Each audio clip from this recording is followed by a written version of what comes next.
2 de Pedro, capítulo 2.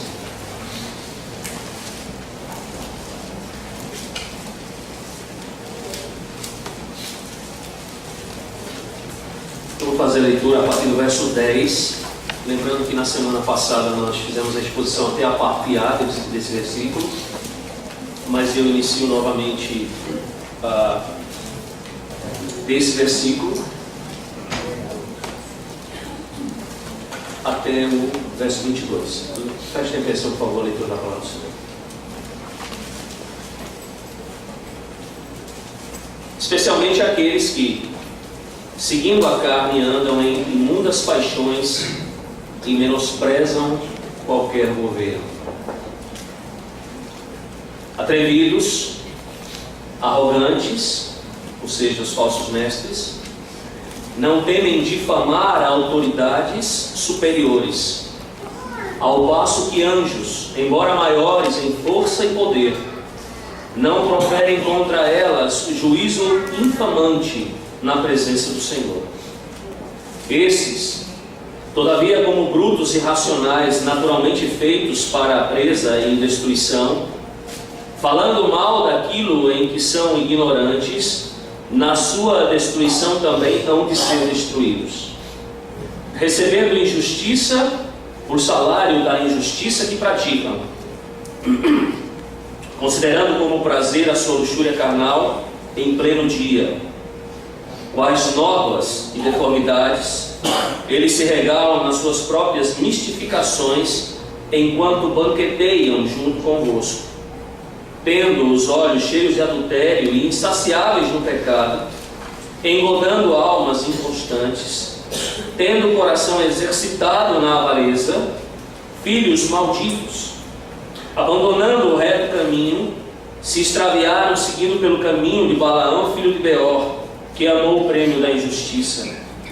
Recebeu, porém, castigo da sua transgressão, a saber, um mudo animal de carga, falando com voz humana, refreou a insensatez do profeta.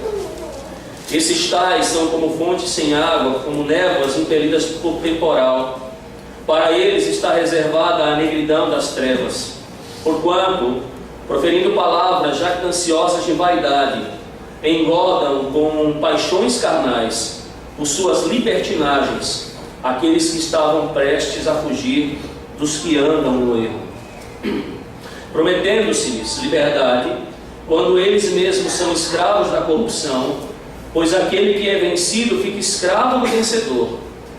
Portanto, se depois de terem escapado das contaminações do mundo, mediante o conhecimento do Senhor e Salvador Jesus Cristo, se deixam enredar de novo e são vencidos, tornou-se o último estado pior que o primeiro. Pois melhores fora nunca tivessem conhecido o caminho da justiça, do que após conhecê-lo volverem para trás, apartando-se do santo mandamento que lhes fora dado. Com eles aconteceu o que de certo adágio verdadeiro: o cão voltou ao seu próprio vômito, e a porca lavada voltou a revolver-se no lamaçal. Amém.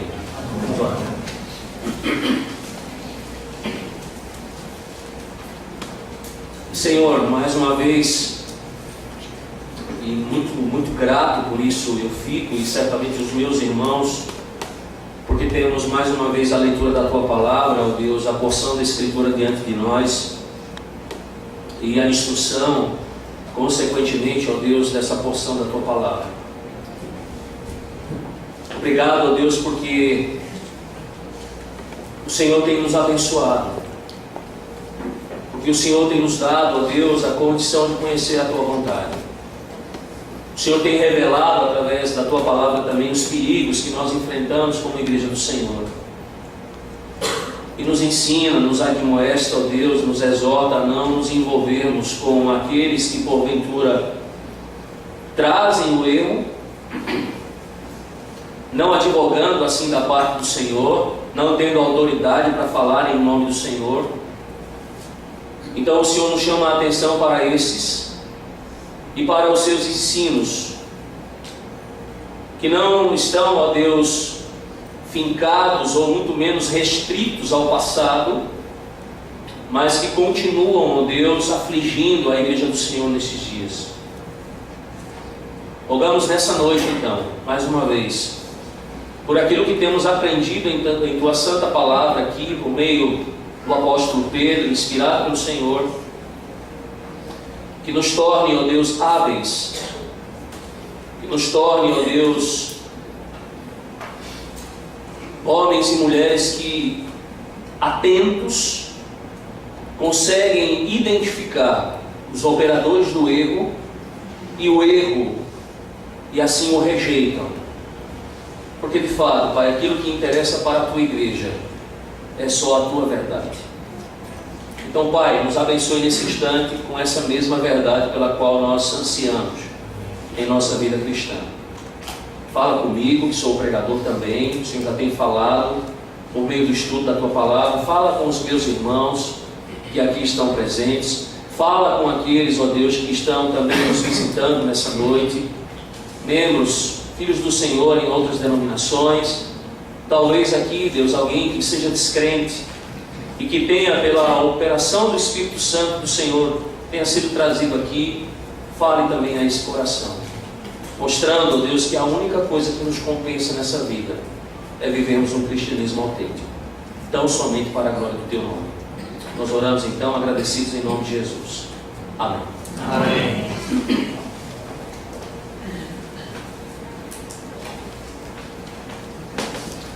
Meus irmãos, se 2 de Pedro capítulo 2 fosse escrito em formato de um artigo e submetido às principais revistas evangélicas dos nossos dias, muito provavelmente, mas muito provavelmente mesmo, não teria uma chance sequer de ser aceito para publicação. Por que eu estou dizendo isso? Os avisos, talvez, de rejeição quanto a isso digam: esse capítulo é muito duro, ele é muito crítico. Ou o que nós precisamos são de coisas positivas. Esse capítulo ele é muito negativo, ele é muito crítico quanto ao ministério de outros pastores e de outras autoridades. Onde está, porventura, nesse capítulo 2 a graça? Então, para que ele seja aceito e editado em nossa revista, reescreva esse texto em um tom mais gentil, mas muito mais gentil. Porque a tolerância, irmãos, se tornou a principal virtude da nossa cultura. E porque a cultura sempre se infiltra na igreja, a igreja hoje ela é decididamente contra qualquer coisa que tenha pelo menos o leve cheiro de um julgamento ou uma crítica daqueles que afirmam ser evangélicos. Muitas vezes, talvez você possa, inclusive, já ter ouvido um mantra que diz o seguinte: eles saberão que somos cristãos por nosso amor, mas não por nossa correção doutrinária. A implicação é de que o amor e a doutrina correta são de alguma forma opostos um ao outro. Além disso, se nós observarmos muito cuidadosamente, irmãos, a nossa cultura evangélica, ela seguiu a nossa cultura mundana, moralmente negligente, quando ela confunde a graça de Deus com o significado de termos uma distribuição diária de passes livres para o pecado. Pensamos muitas vezes equivocadamente que a graça de Deus significa que Ele, porventura, é um Pai indulgente que não se incomoda de forma alguma com os nossos pecados.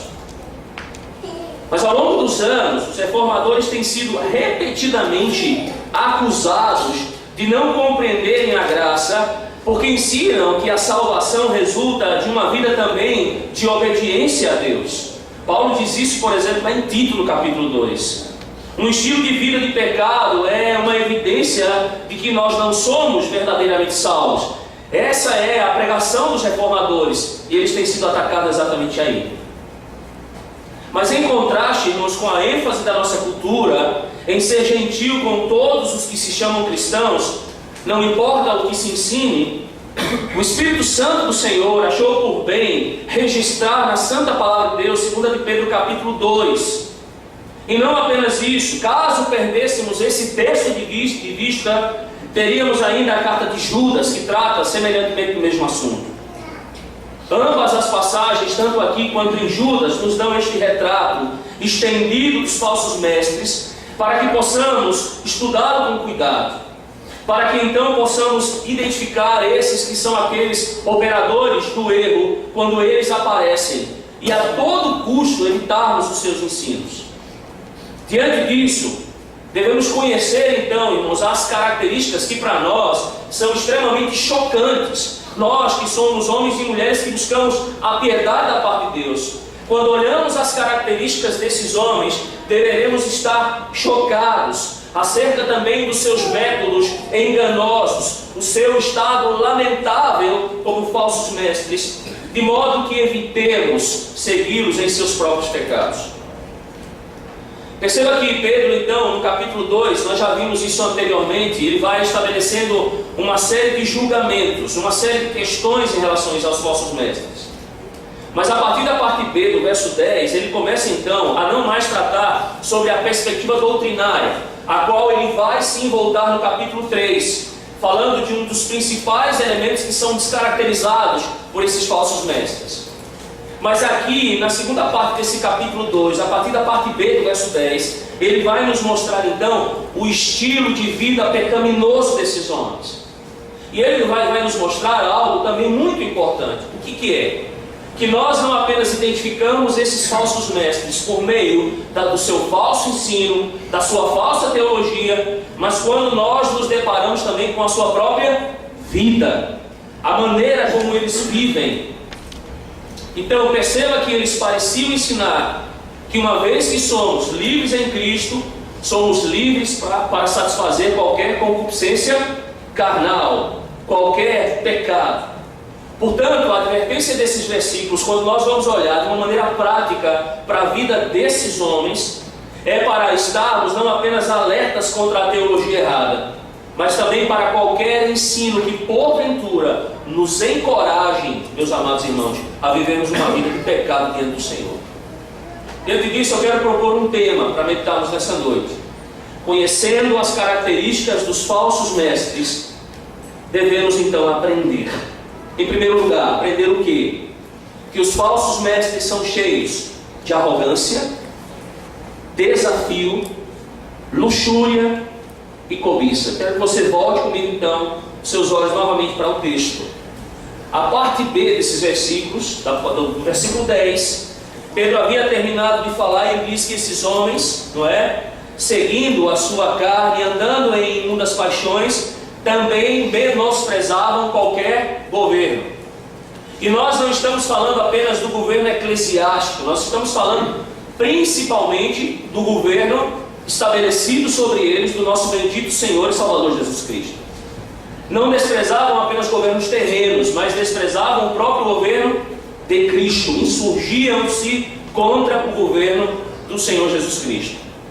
Mas a partir da parte B do verso 10, então ele começa a trazer uma série de características desses homens, dizendo que eles eram atrevidos, eles eram arrogantes e não temiam ainda, trabalhando a perspectiva da autoridade, difamar essas autoridades superiores.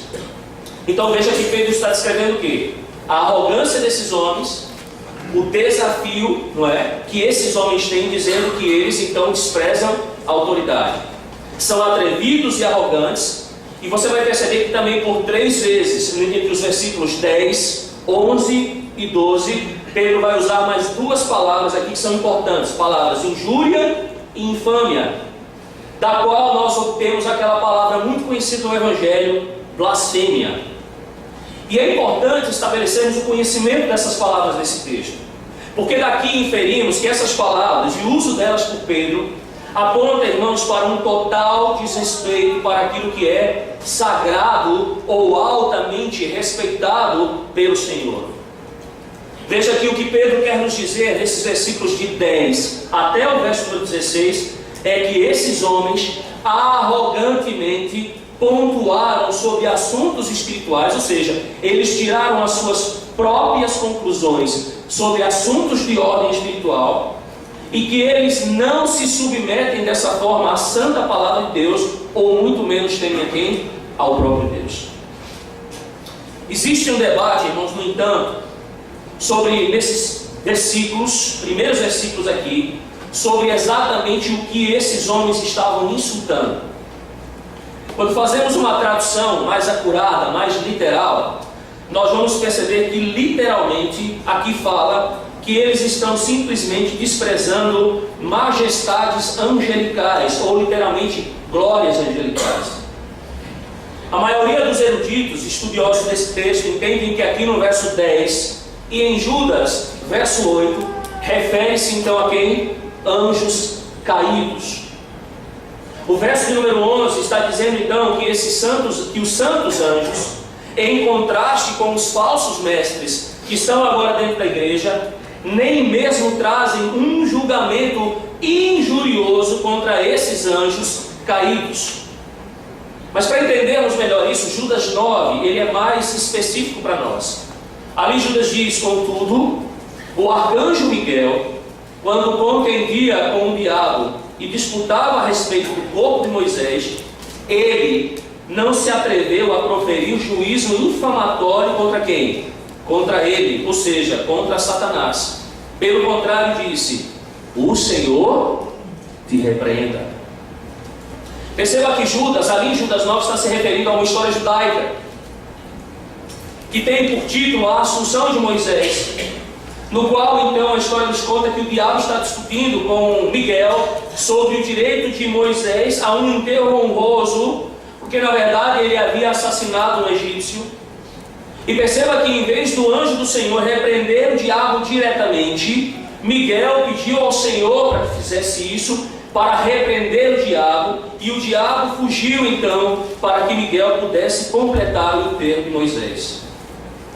Veja que nós não temos ali em Judas elementos para saber se Judas achava que essa história ela era então uma história literal, verdadeira, ou se ele estava apenas usando isso para mostrar um argumento. Mas o fato é que ele não estava dizendo que toda essa história, porventura, era divinamente inspirada. O ponto é que nem mesmo Miguel, o arcanjo, se atreveu a trazer um tipo qualquer de julgamento injurioso contra o diabo. Mas perceba a diferença. Esses falsos mestres que estavam dentro da igreja, eles eram arrogantes. Eles eram falsos mestres que achavam que eram mais poderosos, inclusive, do que o próprio Satanás e os demônios. E por isso, meus amados irmãos, eles não tinham escrúpulos em insultar, então, esses anjos, mesmo que sendo anjos caídos. Perceba que esse mesmo ponto é discutido lá no livro do profeta Zacarias, no capítulo 3. Quando ali o profeta viu Josué, o sumo sacerdote, em pé diante do anjo do Senhor, e diz ali o texto que Josué então estava vestido com roupas imundas, representando os pecados da nação de Israel, e diz que Satanás então ficou ali para acusar Josué, mas em vez de repreender diretamente o demônio, o anjo que é chamado ali de o Senhor, disse a Satanás: o Senhor te repreenda. Satanás, de fato, o Senhor que escolheu Jerusalém, ele te repreende. Percebam que até o anjo do Senhor ali pediu ao próprio Deus que repreendesse o próprio diabo. Veja então que Pedro se refere a esses anjos caídos como que autoridades angelicais ou glórias, embora eles sejam maus, embora eles sejam anjos caídos, porque eles têm certamente um poder extremamente impressionante. Vamos nos lembrar, por exemplo, que Jesus certa vez chamou o próprio diabo daquele que é o governante do quê? Deste mundo. E vejam que ele não é em sentido de poder tão glorioso como o nosso Deus ou como o Senhor Jesus Cristo.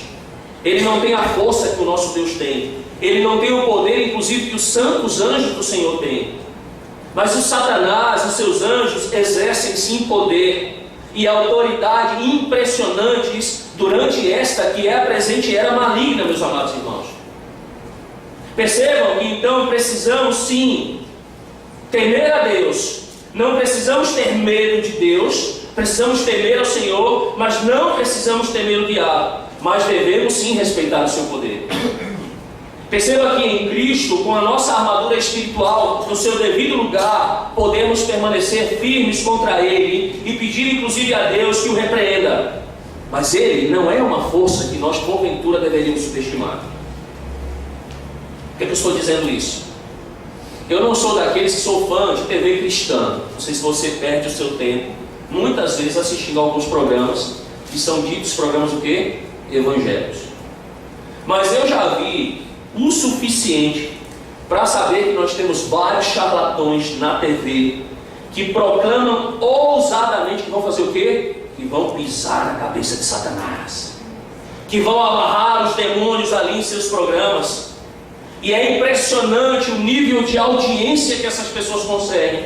É impressionante as pessoas que estão no palco ali aplaudindo uma linguagem tão ousada contra o próprio diabo.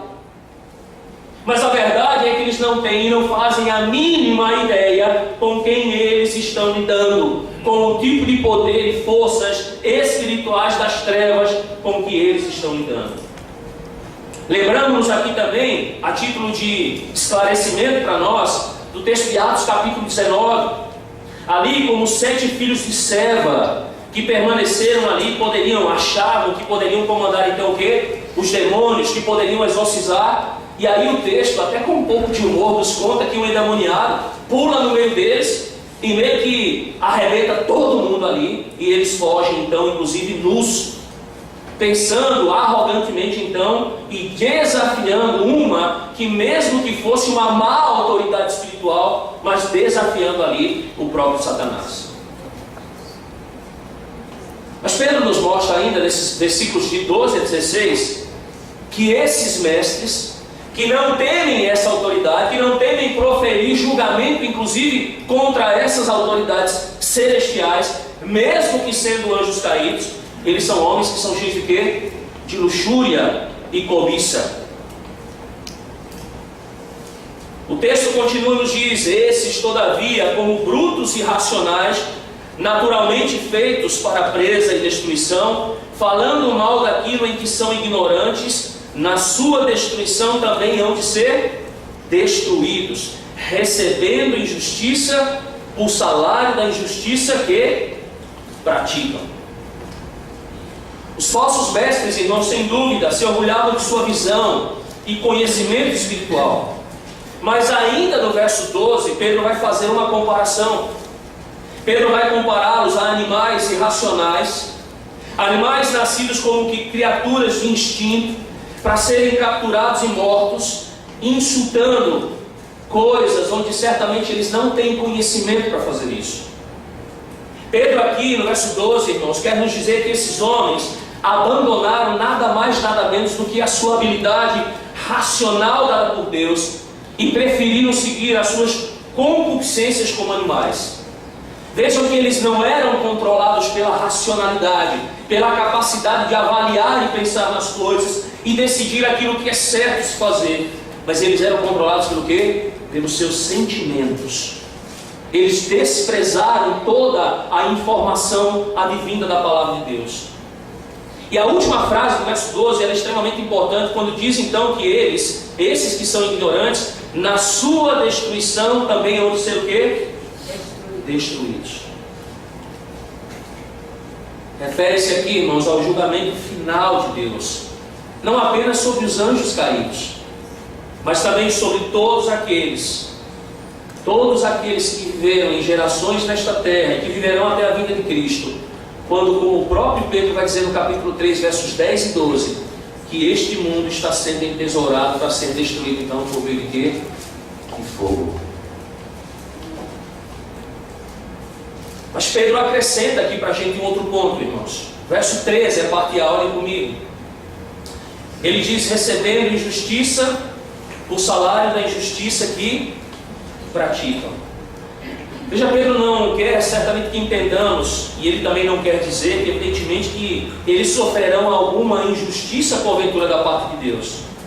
Pelo contrário, o que Pedro faz aqui é utilizar um jogo de palavras no grego, que significa que esses homens prejudicaram a outras pessoas por meio da sua luxúria desenfreada, E ele então diz que por essa razão Deus vai o quê? Infligir dano a esses falsos mestres.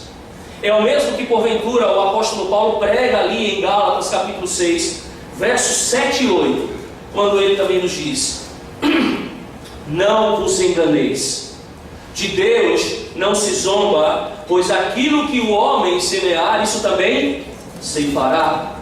Porque o que semeia para a sua própria carne, da carne colherá corrupção. Mas o que semeia para o Espírito, do Espírito colherá a vida eterna. Pedro então continua ainda no verso 13, descrevendo concupiscências desses falsos mestres. E percebam que eles consideram, irmãos, prazeroso deleitar-se durante todo o dia. Essa é uma outra característica desses homens. A maioria das pessoas, por exemplo, em nossos tempos, quando vai curtir no horário do quê? Da noite, em meio às trevas e à escuridão, inclusive para que as suas más ações possam ser o quê? Escondidas, ou mesmo que maquiadas, como nos diz Paulo em 1 Tessalonicenses. Mas esses mestres, eles se tornaram tão arrogantes, tão corajosos em seus pecados, que eles festejavam à luz do sol o dia todo, para que todos vissem. Seria mais ou menos aquela ideia que nós temos hoje em dia, por exemplo, não é? Desses programas televisivos que nós temos durante o dia, de entrevista, não é? Que as pessoas vão tratar sobre a vida cotidiana. Seria mais ou menos isso. Se eles tivessem oportunidade de viver em nossos dias, nós veríamos vários desses falsos mestres nesses programas, com uma única intenção, amados irmãos: deliciados em contar detalhes chocantes sobre os seus pecados. Se já não é isso em alguns programas que nós vislumbramos. Mas Pedro ainda acrescenta: são manchas, são nódoas, são máculas, revelando os seus enganos e envolvendo os demais com toda a sua podridão e sujeira.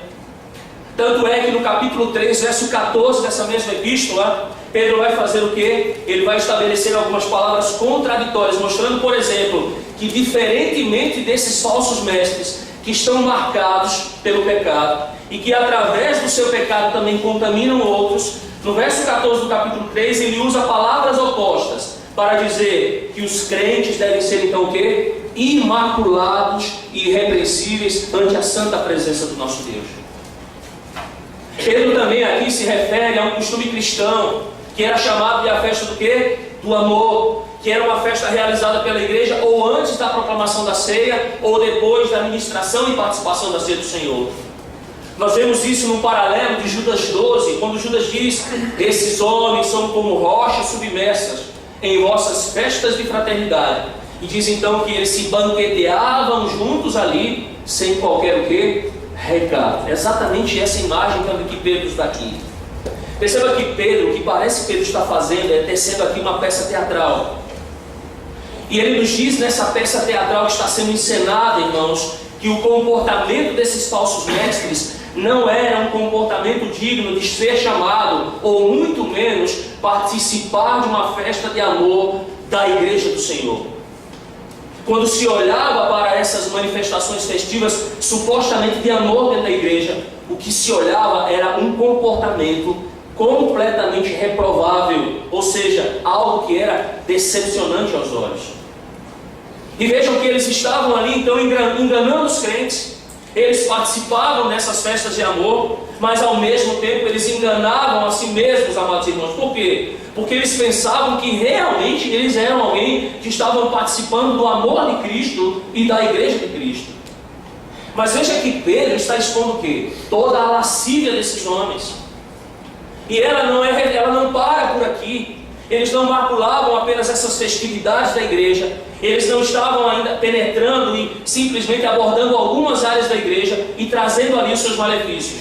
Mas como eu disse, a falsa teologia, a falsa doutrina leva o quê? Também a impureza sexual. E uma das características desses falsos mestres da igreja, dentre elas, era olhar para as mulheres e ter pensamentos e ter desejos. Eles olhavam para as mulheres dentro da igreja, imaginando em se deitar com cada uma delas. É por isso que ele usa a palavra adultério. Eles eram insaciáveis em seu pecado. Eles olhavam para essas mulheres como possíveis candidatas a irem para a cama com eles. Esses homens também, irmãos, atraíam essas almas instáveis. O alvo deles eram cristãos professos mais novos, que ainda vivenciavam certos aspectos emocionais e espiritualmente instáveis. No capítulo, do verso 18 desse texto, olhem comigo, por favor. Pedro ainda vai fazer referência a essas pessoas como aqueles que mal escapam dos que vivem onde? No erro. Então perceba, eles viviam para satisfazer o quê? Os seus desejos pecaminosos. Eles ainda assim arrogavam estar falando em nome e proclamando o Evangelho em nome de quem? Do Senhor. Mas eles não queriam apenas satisfazer o quê? A sua luxúria. Pedro nos ensina aqui que também eles eram homens gananciosos. Nós só falamos um pouco sobre isso no domingo passado. O Novo Testamento frequentemente vai conectar esse tipo de pecado. Ele vai mostrar que a luxúria geralmente vem acompanhada do quê? Da ganância. Nós nos lembramos aqui, por exemplo, de Colossenses capítulo 3, quando Paulo também trata desse assunto ali: ganância, luxúria, impureza, dinheiro, avareza. Mas no verso 14, ele nos dá ainda uma informação extremamente importante sobre essa perspectiva da ganância. E ele fala então que esses homens, vejam comigo lá, por favor, na parte B, engodando almas inconstantes, tendo o coração exercitado na avareza, filhos malditos, ele diz. A imagem aqui, irmãos, que é pintada é a seguinte: um esportista, quando ele vai praticar qualquer esporte, ou ele vai, por exemplo, concorrer a qualquer coisa a nível de esporte, ele tem que passar pelo quê? Por um treinamento. Ninguém vai correr uma maratona sem treinar. Eu, por exemplo, uma vez corri 800 metros. Possível. Se eu não treinar para correr aí uns quilômetrozinhos, eu não vou conseguir fazer isso sem treinamento. A imagem e a palavra que é usada aqui é interessante, irmãos. Nós temos a palavra ginásio da palavra grega treinados. Isso quer dizer o quê? A ideia é que esses caras, esses falsos mestres, eles faziam o quê? Eles se empenhavam e treinavam mesmo o quê? A sua avareza. Eu não sei se vocês se lembram, não é? Talvez os mais novinhos não. Há muito tempo atrás, o Fantástico passou a imagem, ele colocou num domingo de noite, a imagem de uns pastores, líderes de uma determinada igreja, numa determinada lancha, no meio do mar, fazendo o que? Vocês lembram? Lembra desse caso? Contando o quê? Dinheiro. E não apenas estavam contando dinheiro dos fiéis, os quais eu não tenho medo de dizer que eles estavam roubando, porque não é uma igreja que prega o Evangelho, mas prega a teologia da prosperidade, e não de prosperidade espiritual, mas de prosperidade temporal. E aí eles contavam sacos e sacos de dinheiro lá no meio daquela lancha, e não contentes com isso, no vídeo sendo gravados por um membro da igreja, ensinavam outros líderes e membros da igreja a fazer exatamente o mesmo em suas outras denominações.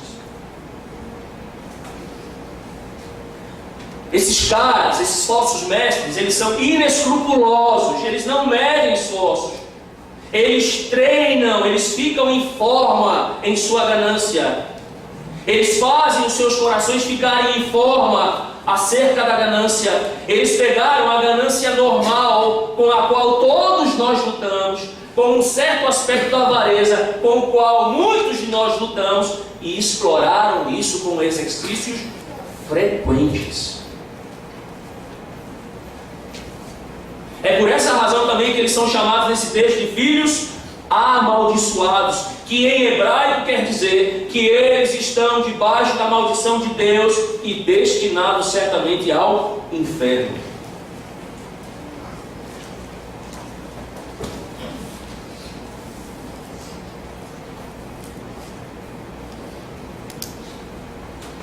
Mas Pedro também nos diz no verso 15, por favor: abandonando o reto caminho, se extraviaram, seguindo pelo caminho de Balaão, filho de Beor, que amou o prêmio da injustiça. Não sei se você lembra dessa história desse profeta. Você lê a história de Balaão lá, em Números capítulo 22 até o capítulo 24. Se chegar em casa você pode ler. E no princípio dessa história, o que parece é que aquele profeta, ele é um cara legal, ele é um bom profeta. Mas ele é um profeta superficial, irmãos. Ele afirma que ele não vai dizer ou fazer nada a menos que Deus o permita, a menos que Deus resolva declarar pela boca dele. Mas quando nós lemos a história desse homem, e é o exemplo que Pedro traz aqui, ele nos mostra que esse homem, ele é um homem astuto, um homem egoísta, que usava dos seus poderes proféticos para proteger algo que para ele era extremamente importante: o seu bolso. E vejam aqui que quando Deus não permitiu que ele amaldiçoasse Israel, como desejava então o rei moabita, ele aconselhou o rei a convencer as suas mulheres a seduzirem os homens de Israel. Assim, os falsos mestres imitavam Balaão no meio da igreja, tanto na sua ganância, quanto também na sua avareza, com o seu poder sedutor, o seu poder de sensualidade. E aí Pedro vai acrescentar no verso 16, então, essa história. Ele vai continuar dizendo então, que esse profeta, ele recebeu então o quê? O castigo da sua transgressão. Ele foi repreendido pelo próprio Deus. Da mesma forma que Pedro está repreendendo esses homens, esses falsos mestres aqui, Deus repreendeu o profeta lá no Velho Testamento. E ele fez isso de uma maneira interessante, de uma maneira inusitada, que nos traz até uma certa perspectiva de humor. Porque ele recebeu a repreensão pela sua própria transgressão, diz o texto. O que era provavelmente, irmãos, um jumento mudo que veio a falar com a voz de um homem e que refreou então a loucura do profeta. Sabe o que Pedro está querendo dizer com isso, irmãos? Que um burro mudo tinha mais discernimento espiritual do que um profeta ganancioso. Isso é hilário e ao mesmo tempo é irônico.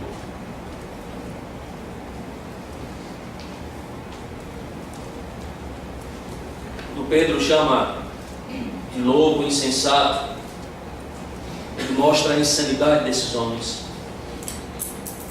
Ele mostra que qualquer um, amados irmãos, que busque a ganância, a sensualidade é louco, porque realmente está buscando o salário da injustiça, o que resulta, segundo o verso de número 15, no julgamento da própria mão de Deus, do próprio Senhor. Mas percebam que depois de pintar um retrato chocante, e falar do pecado nunca é bom, a não ser que a gente se arrependa e fale com Deus sobre o nosso pecado, mas tratar de pecado dos outros e ouvir sobre tantos pecados, irmãos, é algo extremamente complicado. Ver alguém mergulhado em tanto tipo de pecado é algo que nos causa certamente um pavor muito grande. Mas depois que ele pinta esse retrato chocante, mostrando como esses falsos mestres são cheios de todo esse tipo de pecado: arrogância, luxúria, impureza sexual, cobiçosos, adúltero, Pedro ainda continua revelando para nós agora métodos enganosos da parte desses homens. Vejam comigo os versos 17 e 19. Por quê? Porque quando nós conhecemos os métodos enganosos, nós vamos perceber que esses homens usavam palavras arrogantes, vazias, para seduzir pela sensualidade, prometendo liberdade, quando eles mesmos eram escravos do quê? Do seu próprio pecado. E aí os versos 17 e 19 diz assim: esses tais, ou seja, esses falsos mestres, são como fontes sem água, névoas impelidas pelo temporal. Para eles está reservada a negridão das trevas, porquanto proferindo palavras jactanciosas de vaidade, engodam com paixões carnais, por suas libertinagens, aqueles que estavam prestes a fugir dos que andam no erro, prometendo-lhes liberdade quando eles mesmos são escravos da corrupção, pois aquele que é vencido fica escravo de quem? Do vencedor. Nascentes sem água, névoas conduzidas por uma tempestade, ele quer dizer que esses homens são exatamente como um oásis. Imagine você no deserto, e você tem aquela visão daquele oásis. Quando você chega lá, você não encontra absolutamente nada. Um oásis seco no deserto. É aquela nuvem que às vezes nós esperamos, né? Olhamos lá no horizonte e diz hoje, graças a Deus vai cair aquela chuva, vai trazer o quê? O fim do nosso calor, vai regar a terra. E quando nós vemos, o vento apenas faz o quê? Sopra. E não cai uma gota de chuva. Esses falsos mestres são comparados exatamente a essas coisas, porque eles são falsos mestres que prometem saciar a sede, que prometem alimentar o povo, mas eles literalmente não fazem isso, irmãos. Percebam que é até o contrário do que Paulo fala. Paulo, quando vai dizer que ele prega o evangelho, ele não faz isso em eloquência de palavra ou de discurso. A característica desses homens geralmente é essa: homens eloquentes e persuasivos. Quantos de nós talvez já não tenhamos visto homens que aqui pregam o evangelho às vezes com tanta simplicidade, mas às vezes quando sobem ao púlpito mudam até a sua voz e até o seu jeito de falar, e a gente não sabe de fato se ele é aquele que estava ali ou é expondo nesse instante no púlpito. Não são homens que chamam a igreja à santidade e ao amor de Deus. Não são homens que falam e denunciam o pecado, mas o que eles querem é apelar para suas concupiscências carnais e cobiça. Eles dizem que para Deus não há importância nenhuma, que nós não devemos nos privar, por exemplo, dos prazeres do sexo. Por quê? Porque eles dizem, nós agora estamos debaixo da graça, somos livres então da lei, então devemos nos deliciar nessas coisas. E perceba que, como em todo ensino falso, há um tanto de verdade e erro misturados. E por quê, irmãos? Porque Deus de fato criou o sexo. Porque o Senhor fez o sexo para ser desfrutado entre um homem e uma mulher que estão comprometidos um com o outro a despeito do quê? Do seu casamento. E nesse contexto, sim, o sexo deve ser o quê? Altamente apreciado. Mas quando ele é tirado desse contexto e ele é perseguido apenas para satisfazer luxúria, ele leva à escravidão do pecado. Lembre-se de uma coisa: o mundo ele tem psicologizado a luxúria e o vício sexual, mas Pedro chama de escravidão na corrupção.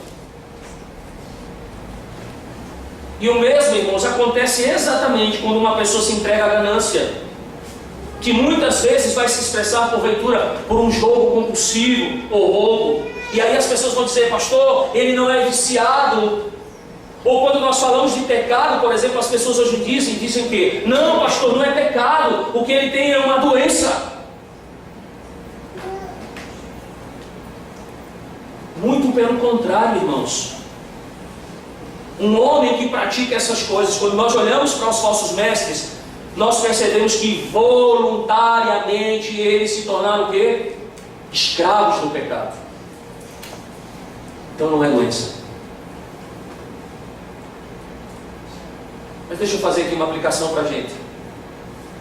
Apenas chamar a igreja ao cuidado com qualquer tipo de ensinamento que apele a desejos carnais, fora dos limites daquilo que Deus prescreveu quando nós falamos sobre prazer. Sexo e coisas materiais têm o seu lugar de direito, irmãos.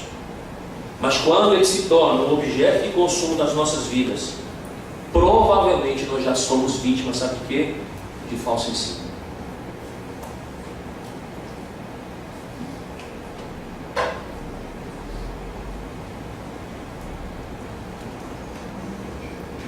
Mas por último, conhecendo os métodos enganosos desses homens, esses falsos mestres, nós temos que aprender que os falsos mestres, eles estão em situação pior agora do que se nunca tivessem conhecido o caminho da justiça. Olhem comigo, por favor, os versos 20 a 22.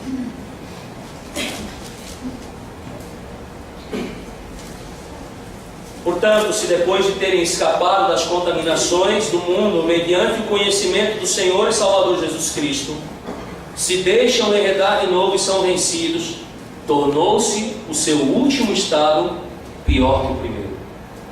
Pois melhor lhes fora nunca tivessem conhecido o caminho da justiça do que após conhecê-lo, volverem para trás, apartando-se do santo mandamento que lhes fora dado. Com eles aconteceu o que de certo adagio verdadeiro: o cão voltou ao seu próprio vômito, e a porca lavada voltou a revolver-se no lamaçal. Às vezes a pergunta que se levanta nesse texto é: esses versículos se referem aos falsos mestres ou também àqueles que o seguem? Pelo contexto, mais diretamente, eles se referem a quem? O foco aqui é aos falsos mestres. Mas também se aplica a todos aqueles, irmãos, que se apaixonam pelo ensino enganoso. Veja que por um tempo o texto nos diz que eles escapam da impureza do mundo quando conhecem Cristo como Senhor e Salvador. Mas diz então que eles se enredam novamente em contaminações.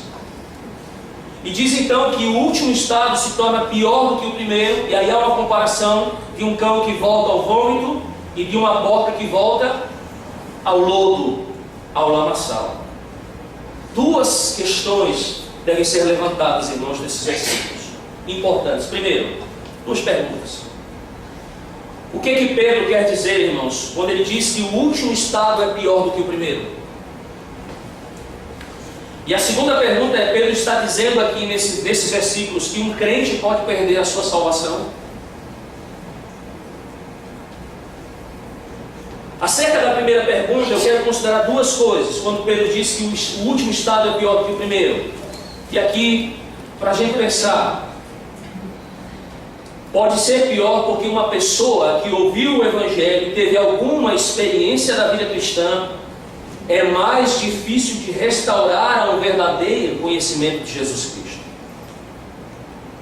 Perceba que se você conversa com alguém que já esteve dentro da igreja, que conheceu o Evangelho, que conheceu a palavra, que tem conhecimento doutrinário da Escritura, e que realmente sabe o que significa seguir a Cristo, ele provavelmente vai dizer: eu estive lá, eu fiz isso, mas não funcionou para mim. Abram comigo em Mateus 12.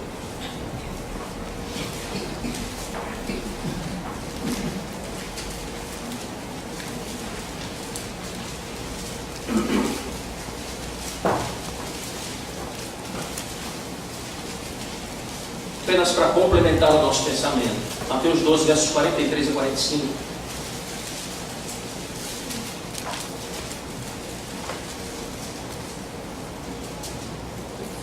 Por favor, leia comigo. Quando o espírito imundo sai do homem, anda por lugares áridos, procurando repouso, porém não encontra. Por isso diz: voltarei para minha casa, onde saí. E tendo voltado, a encontra vazia, varrida e ornamentada. Então vai e leva consigo outros 7 espíritos piores do que ele, e entrando habitam ali. E o último estado daquele homem torna-se pior do que o primeiro. Assim também acontecerá a esta geração. Estive lá, fiz isso, mas não funcionou para quem? Para mim. Mas quando Pedro fala sobre o último estado, ele também provavelmente tem em mente que o último estado é pior do que o primeiro, porque todos os homens serão julgados pela quantidade de luz que rejeitaram.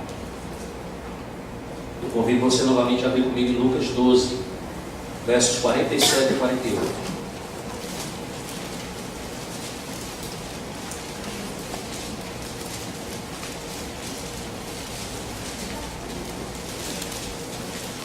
Lucas 12, 47 e 48.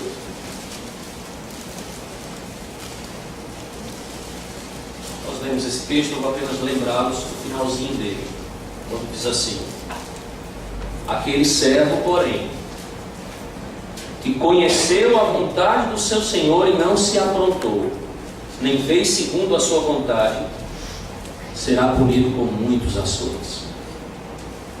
Aquele, porém, que não soube a vontade do seu Senhor e fez coisas dignas de reprovação, levará poucos açoites.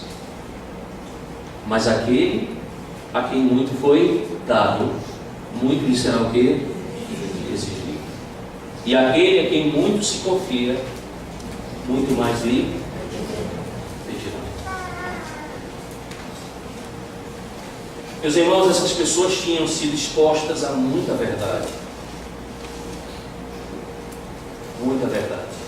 Mas elas fizeram o que? Elas escolheram virar as costas para perseguir os seus próprios desejos pecaminosos. E a verdade simples em relação a isso é que eles serão julgados de acordo com aquilo que receberam. Mas há a resposta à segunda pergunta. E ela é muito simples. Pode um crente perder sua salvação, irmãos? Pode? Não. Um crente não pode perder a sua salvação. Aleluia. A palavra de Deus nos diz: aquele a quem Deus salva, ele vai o quê? Manter. Abra comigo Filipenses 1. Verso 6.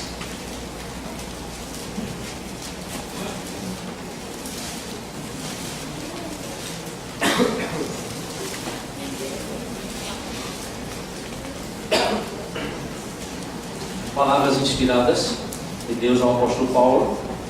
O que é que ele diz no verso 6? Vamos lá? Estou plenamente certo de que aquele que começou a boa obra em vós há de completá-la até o dia de Cristo Jesus. Amém? Mas nós temos, para nossa própria garantia, que Paulo já tem um peso tremendo, porque Paulo fala por inspiração divina. Então esta palavra é a palavra de Deus em Filipenses. Mas nós temos uma relevância maior quando Cristo fala.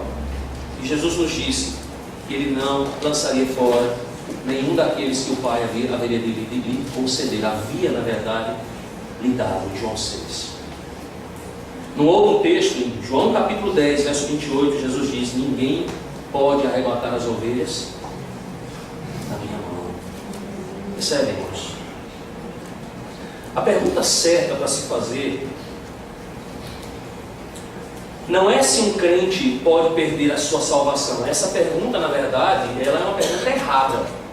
A pergunta certa é, e é a pergunta que nós deveríamos nos preocupar com ela: o que significa ser um verdadeiro crente em Jesus Cristo? Essa é a pergunta. E acompanhado com ela, o que é a verdadeira fé salvadora? E eu preciso lembrá-lo, em poucas palavras, a resposta a essas perguntas. Porque quando Deus salva você, Ele muda o quê? Ele muda o seu coração. A Escritura diz: Ele pega um coração que está alienado, um coração de pedra, essa é a comparação, e Ele transforma num coração de carne, ou seja, um coração que se torna sensível a Deus, à vontade do Senhor. Perceba que quando a fé nos alcança, a graça do Senhor mediante a fé em Cristo, Ele nos concede agora uma nova vida. E na verdade é interessante porque Deus não violenta o nosso desejo contrário a Ele. Ele muda, Ele transforma-nos em uma nova criatura. E agora o nosso desejo é para quem? Para Ele. O meu desejo agora é alterado. Nós agora amamos a Deus e nós procuramos fazer o quê? Agradar a Deus sobre todas as coisas. Você quer crescer mais. Como um crente verdadeiro, você deseja fazer o quê? Conhecer mais e mais do Senhor. Nós não paramos, nós sempre queremos estar o quê? Conhecendo mais e mais do nosso Deus. Um crente verdadeiro é aquele que se deleita em sua palavra, que ama a sua verdade, irmãos. Um crente verdadeiro é aquele que quer certamente se afastar do pecado. E ele não apenas ora por isso, mas ele se esforça nisso. Em outras palavras, irmãos, a fé verdadeira, um crente verdadeiro, é resultado de uma obra misericordiosa da parte do Senhor, que vai resultar em uma vida de crescente piedade e obediência a Cristo. Eu quero dizer uma coisa para você nessa noite, como crente aqui desta igreja, e como alguém que nos visita: se essa não é a sua experiência, você precisa voltar, você precisa retornar, você precisa ter certeza de que Deus realmente mudou seu coração através de Cristo Jesus. Isso não é algo, irmãos, para estar pairando sobre as nossas mentes. A gente fica meio que em dúvida se isso aconteceu ou não. Isso é algo que tem que gerar convicção em nosso coração. Eu sou crente, eu não sou. Não existe o meio termo. Mas como então, pastor, nós explicamos estas palavras finais de Pedro aqui? Porque ele diz que essas pessoas escaparam das impurezas do mundo. Porque ele afirma que eles conheciam Jesus como Senhor e Salvador. Ele diz que eles conheceram de fato o caminho da justiça. E por um tempo, pelo menos, eles receberam o santo mandamento da palavra de Deus. E alguns até diriam, realmente eles foram o quê? Salvos, mas perderiam as suas recompensas. Mas percebam, irmãos, que nem o texto inteiro de Pedro, nem muito menos o capítulo 2, nos fala de uma linguagem equivocada que Pedro usa. Ou seja, a linguagem de Pedro aqui não permite esse tipo de pensamento. Essa visão vai de encontro à sua teologia e ao capítulo 2 aqui desta carta inteira. O que nós precisamos entender é que quando Pedro usa essa linguagem para falar dos falsos mestres, ele usa uma linguagem em termos cristãos para descrever então que esses falsos cristãos, esses falsos mestres, por um tempo deram a impressão que de fato eram o quê? Crentes cristãos. Lembram? Uma semente semeada em terreno rochoso. Vocês lembram? Uma outra semente semeada no chão espinhoso, que começa a crescer e de repente ela é o quê? Sufocada. Por algum tempo deram a aparência de uma nova vida, mas o que na verdade não era. Vejam que eles não perseveraram e nem muito menos deram os chamados frutos para a vida eterna. Lembremos de que a fé genuína, irmãos, é uma fé que persevera no caminho da justiça. Isso não vai significar que os cristãos nunca vão pecar. Por isso que um dos nossos elementos de culto aqui, uma das partes do nosso culto é o quê? O nosso momento de confissão e confissão. Nós nos arrependemos. Nós nos enojamos com o nosso próprio pecado. Nós o confessamos diante do Senhor. Essa é uma característica de um cristianismo autêntico, irmãos. Nós pecamos sim. Mas nós nos arrependemos diante do Senhor e nós voltamos ao caminho da justiça do Senhor. Mas os falsos crentes, como os falsos mestres, têm uma característica interessante: eles voltam como cães ao vômito, ou porcos à lama. E isso é só uma questão de tempo. Lembram? Jesus vai dizer: limpam o exterior, mas a natureza básica continua a mesma. Eles agem de acordo com a sua verdadeira natureza. E é exatamente isso que Pedro está nos mostrando aqui. Eu queria concluir dizendo o seguinte: para alguns cristãos, quando ouvem, por exemplo, a gente falar de um texto como esse, eles vão dizer assim: pastor, se a verdade de fato é essa, Pedro é muito severo. Pedro é alguém muito julgador dos falsos mestres. É isso, irmãos? Não. Talvez alguém dissesse: não, pastor Pedro tem que se juntar a nós, que somos os mais iluminados em nosso tempo, dar-nos as mãos. Pedro deveria dar as mãos a nós e dizermos: nós somos todos em um só Espírito. Mas o Espírito Santo, irmãos, inspirou Pedro a nos dar esse longo. E vejam, é um triste relato, irmãos. Triste relato de pessoas que estavam dentro da igreja, praticando coisas que feriam a santidade de Deus, que afrontavam o Senhor, que traziam todo tipo de sujeira para dentro da igreja. Isso é um relato triste de pessoas que achavam ainda que eram cristãos. Isso é um relato triste, irmãos. Extremamente triste. Mas é um relato para estudarmos, para que possamos identificar os falsos mestres e evitar pecado. Eu queria fazer uma citação aqui de Michael Green, quando ele vai comentar a segunda epístola de Pedro, e a epístola de Judas é um livro que ele tem. Um comentarista diz assim, ele faz uma pergunta bem interessante. Ele diz: por que Pedro gasta tanta pólvora e balas sobre os falsos mestres nesse capítulo? Por que Pedro faz isso? E a resposta dele, irmãos, é uma resposta belíssima. Porque ele é um pastor. Porque ele é principalmente pastor de uma igreja. E quem é pastor sabe exatamente o que eu estou falando aqui. Ele está preocupado em alimentar o rebanho dele, as ovelhas dele. E como qualquer fiel mestre e pregador da Escritura, ele fica furioso quando ele descobre, meus amados irmãos, que as ovelhas estão sendo envenenadas por luxúria disfarçada de religião. Portanto, a que conclusão nós chegamos nessa noite, irmãos, antes das nossas aplicações rápidas? Cuidado com esse retrato pintado aqui por Pedro. E sabem por quê? Porque quando nós olhamos para ele, nós precisamos, irmãos, nos avaliar à luz desse retrato. E disso pode depender o nosso destino eterno. Essa é a grande verdade. Mas como eu falei, eu quero fazer aqui algumas rápidas aplicações. E a primeira delas é clamar à igreja, suplicar aos irmãos, estejam alertas, irmãos. Nós não estamos livres desse tipo de coisa. A nossa postura como crentes é mantermos um zelo piedoso de nós mesmos em primeiro lugar. Examinarmos a Escritura. Orarmos para que o Espírito Santo nos instrua, para que Ele nos mantenha firmes na verdade.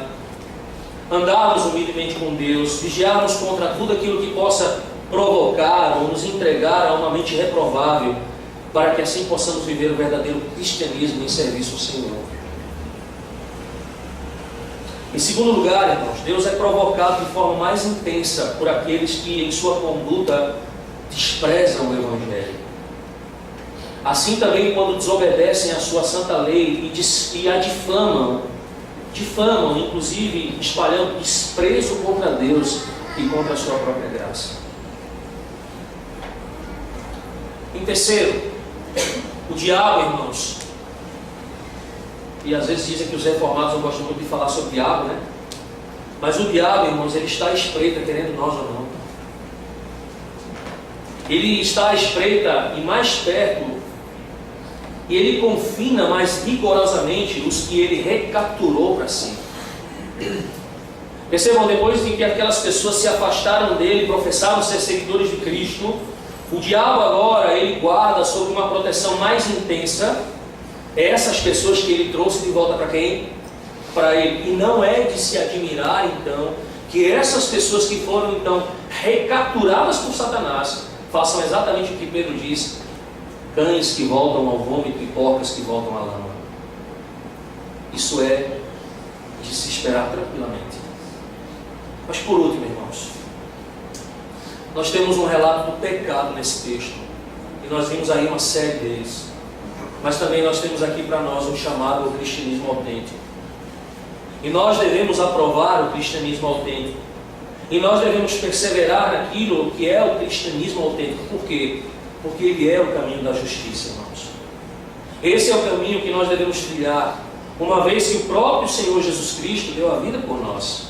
Ele morreu na cruz do Calvário, Ele verteu o seu sangue, Ele pagou o preço dos nossos pecados, para que nós andemos, amados irmãos, em novidade de vida, e não nos entregando a fábulas engenhosamente inventadas, não nos entregando às concupiscências carnais, não fazendo aquilo que certamente afronta a sua santidade, porque Ele mesmo nos diz: eu sou santo, e importa que vocês também o sejam. Mas nos lembramos, irmãos,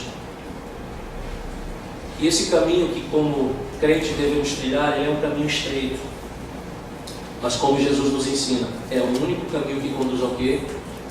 A salvação. E percebam, irmãos, que quando nós confrontamos esse caminho de Cristo com o que vimos nessa noite, percebemos então que ele é completamente antagônico e contrário ao caminho proposto pelos falsos mestres e por suas heresias. E inclusive, quando tratarmos sobre isso no capítulo 3, nós vamos perceber homens que negavam ao Senhor Jesus Cristo, e por essa razão estavam sendo enviados à destruição eterna.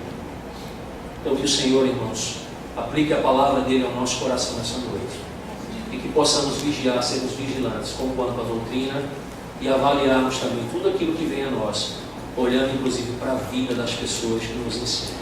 Vamos orar, irmãos. Senhor nosso Deus, tem misericórdia de nós, ó Deus.